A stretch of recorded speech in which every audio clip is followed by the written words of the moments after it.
Hi, I'm Father Daniel Bowen, Vocation Director for the Order of the Blessed Virgin Mary of Mercy, or the Mercedarian Friars here in the USA. And as Vocation Director, I often get asked questions. You'd probably guess that, right? Well, if you hadn't, I do. And I thought it'd be great to kind of answer some of these questions for just in general for folks so that you could get the answers before having to even ask. So one of the questions that I've been asked is, what are the requirements for being a priest? What are the requirements for being a priest? Well, our overall requirements for all men considering entering formation in our religious order, whether a consecrated brother or a priest, is as follows, okay? If your life centers around the Blessed Mother, okay? If your life centers around the Most Blessed Sacrament, if you have a love for the magisterium and the truth of the Catholic faith, then we invite you to consider discerning a vocation with us, okay? Now, our vocation discernment program is open to men who are, first of all, between the ages of 18 to 35. Exceptions sometimes can be made for older men, just depends on skills and experience. Secondly, you have to have a high school diploma or equivalent, and you have to be open to further education, as well. You should have at least, if you're having further education beyond high school, a 2 years of college or a work experience. That's a recommendation, really. We don't insist upon that, but if you do have that, excellent. Next would be, you got to be free of major debt. Okay.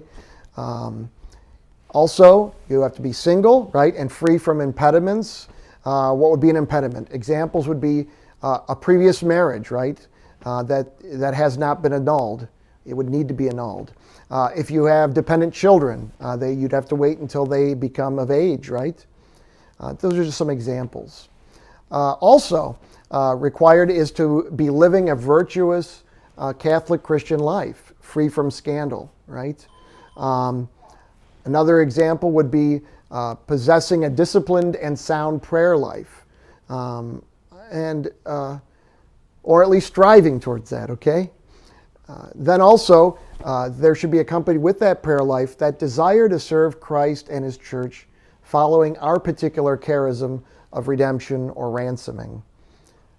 Another qualification that's necessary, you need to have good physical health, along with appropriate physical and emotional maturity, okay? And then lastly, also, here in the United States presently, you must be a U.S. citizen or have a permanent legal resident status prior to submitting an application to us. And then the Catholic Church overall, outside of our order, has requirements that all men must meet prior to receiving holy orders or becoming ordained a priest.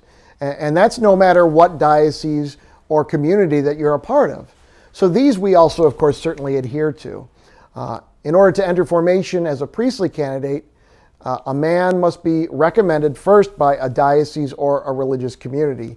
You can't just on your own say, well, I just want to do this. You have to have some kind of a diocese or community that's sending you there, that's backing you.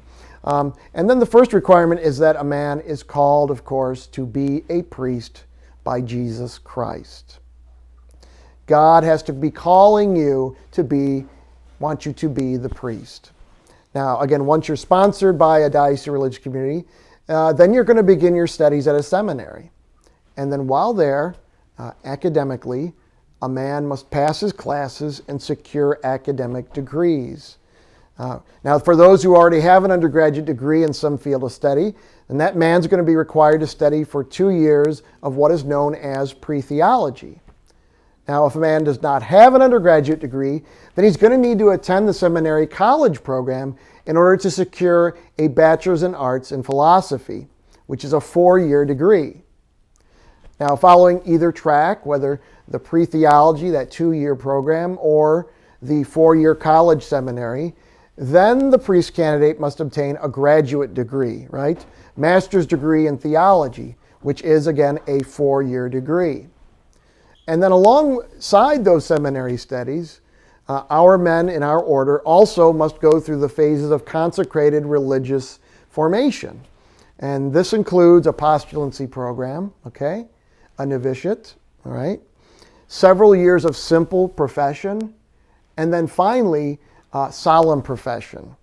Now, these are the requirements that the Catholic Church has in place that all religious communities must follow. Now, seminary studies can take place during the postulancy period and certainly continue during simple profession, but not during the novitiate period, which for us here in the United States and really for all orders and congregations, it's a minimum of 1 full year, 1 full calendar year of the novitiate. So that is what I would say in regards to the question, what are the requirements for being a priest?